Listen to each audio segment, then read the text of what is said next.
Thinking of undertaking a property development? Perhaps you've got land that's absolutely ripe for redevelopment, or indeed you're looking to expand your knowledge in this highly technical field. Whatever your situation, let me share with you an insight into the world of property developing. Damien Coate is my name, and since 1998 I've been successfully undertaking a number of developments around Melbourne.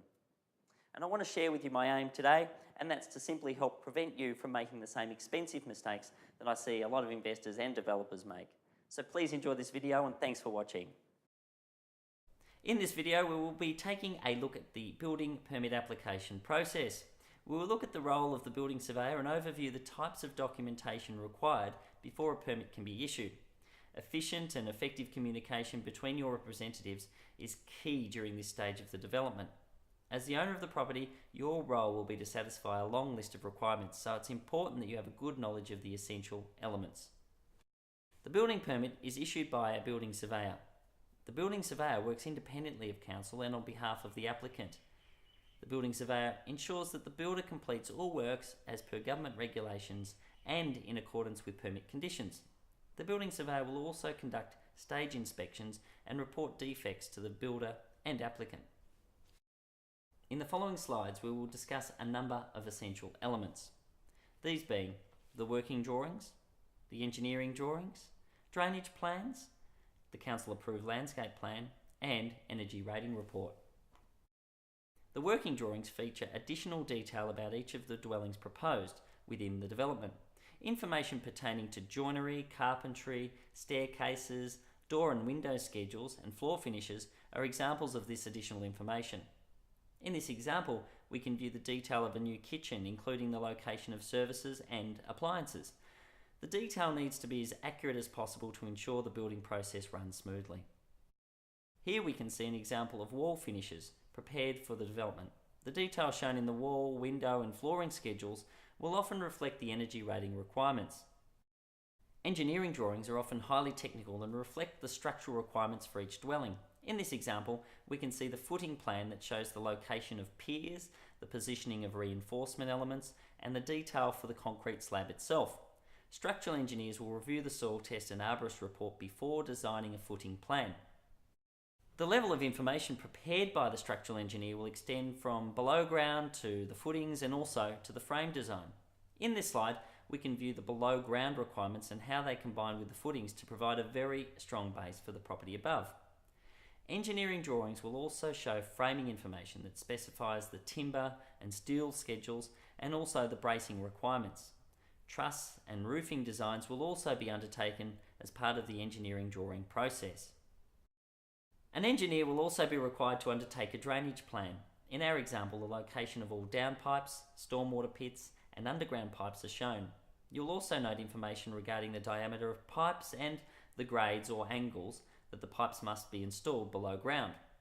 The engineering department at the local council will also be required to approve this design before an approved building permit can be issued.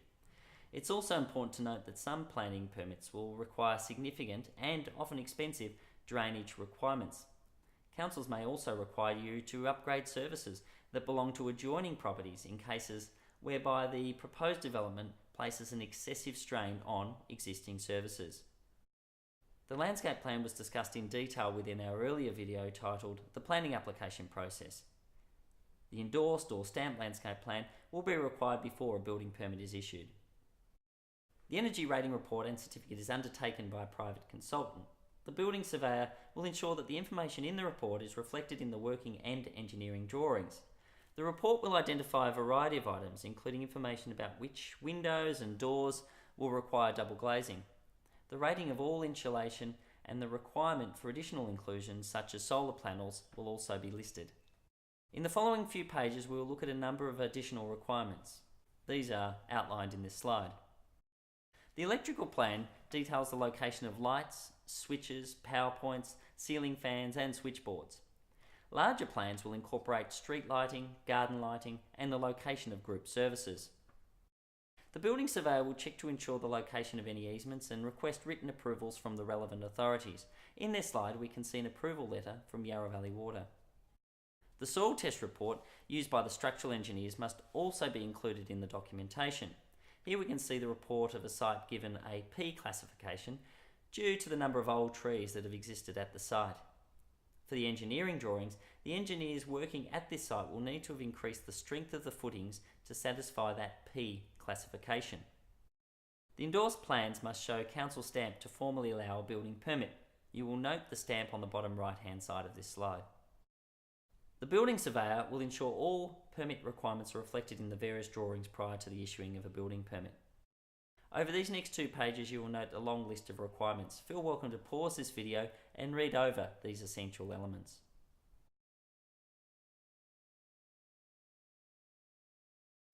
Once you've satisfied the long list of demands from your building surveyor and you've nominated your builder, you will receive a building permit. A typical permit is shown here. For a single dwelling, the costs associated with obtaining a building permit can total in excess of $10,000. The time taken to prepare the documentation for the building permit can be between 2 to 4 months from receiving a town planning permit for that development. Further information has been compiled for you and is available for free. If you'd like a copy of this publication, simply write or phone us today. When the time comes for you to sell your development project, it's absolutely essential that you achieve the greatest financial return over your renovation or development. The risk you've taken deserves its rewards. Thank you for watching this video. Feel most welcome to give me a call directly about any matter that I can help involving property development and your needs. Thank you for watching, and please enjoy other videos soon to come.